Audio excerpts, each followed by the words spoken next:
Alright, we need to hear. Fly ball. Oh, it's dropping, that's dropping, baby. Let's go, let's go. What? I'm tired of all these bad baseball video games. How long is it going to be until I can get my hands on a good one? That's right, Otani-san. MLB The Show is coming to Nintendo Switch. Okay then, can I have $1 million too? No! I was excited by a Switch release, but not without its worries given that the Switch is not particularly known for its graphical capabilities. In mid-February, San Diego Studios gave us a glimpse into what the game would look like through a tech demo. They were trying to see how the game would run and also tried to get some feedback on an earlier build of the game. This looks great! So the tech demo was interesting, to say the least. I would be lying if I said I wasn't worried, but on April 5th, 2022, the game was released. And for the most part, my worries were put to rest. This was my first time playing an MLB The Show game, so every little thing added to the series throughout the years would be brand new to me. And let's just say that there were things that impressed me and things that didn't. The graphics certainly received an upgrade and the game was far smoother than the demo, but it still didn't look great and certainly nowhere near its Xbox and PlayStation counterparts. But graphics really aren't everything. The gameplay here is great. There's multiple control schemes for hitting and pitching, so it can be appealing to both casual and hardcore players. One little detail I wish was here would be some sort of motion control integration, as I think it would help reach a bigger audience. Heck, MLB 2K did that back on the Wii. One thing that really blew me away about this game was the attention to detail that really helps the realism. Like umpires missing calls, the beloved new left field dimensions at Camden Yards, the demonic train sign in San Francisco, and don't forget the scoreboards. The scoreboards here are truly fascinating. Not only do other games around the league progress with yours, but the scoreboard graphics are identical to the ones in real life. Like if you were to go to T-Mobile Park in Seattle and catch a game, this is exactly what the scoreboard would look like. Little details like this make me appreciate a game a lot, and they continue on to other aspects of the game such as the quote-unquote broadcast. Speaking of the broadcast, MLB The Show features a new group of commentators being Cubs broadcaster John Shambi and former player Chris Singleton. I had watched broadcasts by Shambi for years now, so it was certainly exciting to have a familiar and well-respected voice in the booth. So 2 down. Now, Daddy, he has, as they like to say, light tower power. But he wanted to get that ball in the air, maybe drive it into the gap. So digging in, Mo Lester. Well, he's certainly gone downhill, hasn't he? Having new broadcasters in this year's entry makes the game feel a little bit fresh while not changing or taking away from any of the other modes and content in the game. Speaking of content, let's dive into what content the show has to offer.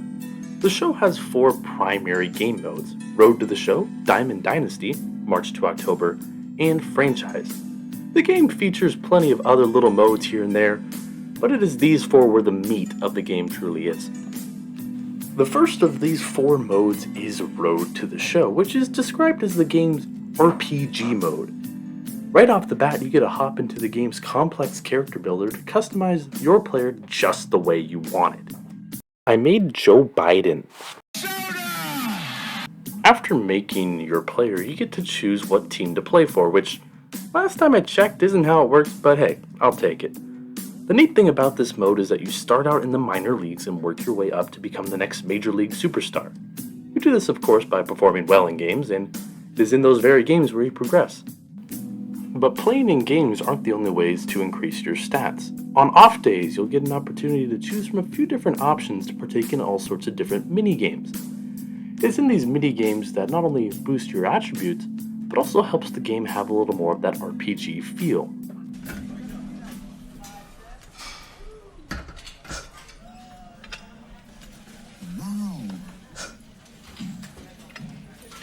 Okay, so the mini-games aren't very good. For some reason, mashing L and R consistently to watch my player bench one plate really doesn't do it for me. There are a few enjoyable mini-games in here, but they don't really do much other than just offer a nice change of pace from the everyday action of the game. Overall though, Road to the Show is a pretty enjoyable mode, even if it does lack some depth here or there.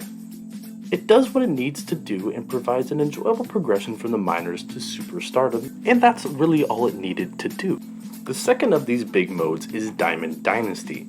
The main draw of Diamond Dynasty is the ability to build a team of baseball legends from past, present, and future. Meaning you can have players like Babe Ruth, Shohei Ohtani, and Hippo McGee all on the same team. The way you get these players is by collecting them and opening card packs with different players' digital cards in them. And the cool thing is that the game partners with Topps trading cards, so the cards in the game are exactly what the players' trading cards look like in real life. Diamond Dynasty has all sorts of ways to play. Of course, you have the typical online ranked mode where a majority of the focus is on, but it offers a surprising amount of single-player content. Among these modes, you have mini-seasons, a mode where you play a short schedule of 3-inning games against AI-controlled opponents and try to come out on top. I enjoy this mode, but it is probably the most simple of the single-player modes. The next mode is Conquest, a mode where you have fans of different teams fight to the death and see who comes out on top. I find this mode to be my favorite of the bunch, not because I enjoy the seemingly murder of millions, but rather because it is a really engaging mode. It's really fun to strategize on what team to attack first, along with deciding how many of your fans to send out on the attack, and how many to leave to defend your base. It's like a strategy board game infused with baseball. Speaking of strategy, the next single-player mode also contains elements of strategy, this being Showdown. I see what you did there. Showdown. Like MLB. Okay, never mind. The stick of Showdown is that you get to draft your own team and make your way to fight a final boss of sorts, oftentimes being a star pitcher. The cool thing about this mode is because you draft a team every time, each playthrough is slightly different, with your team taking different shapes. I do like Showdown quite a bit, but it's the one I've played the least out of the bunch. In total, Diamond Dynasty is a very fun experience. It has a lot more variety than I expected and actually makes grinding for rewards somewhat fun. But a lot can't be said about the next mode. March to October. They did another pun, really? Like March as in the month, but also March to walk? Really?